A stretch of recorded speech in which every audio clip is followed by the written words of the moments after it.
بعد زیاد شده رو کش او سوزید برو خوبی شده ایدی نمیدی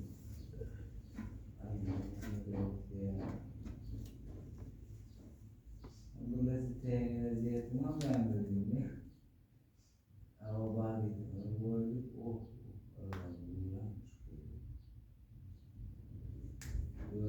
bu yaşantı denen Allah yaralım onun üstüne.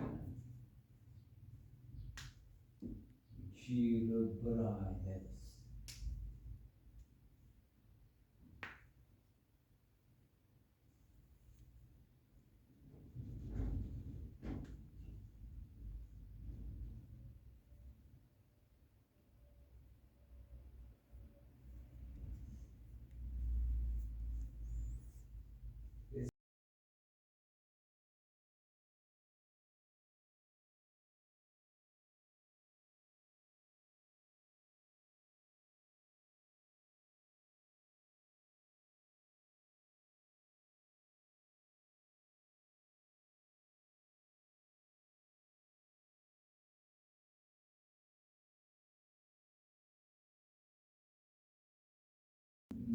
Şöyle Mahmut'un şu guşun eksini verdiydi. Motorla form, motorla vardı. Bununla work'un da ya.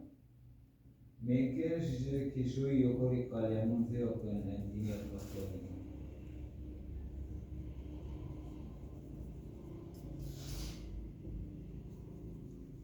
Yine 2 milyon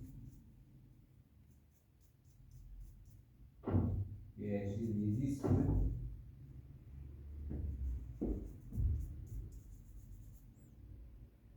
Siz çıkmış o. 2 milyon j100 istiyor mu?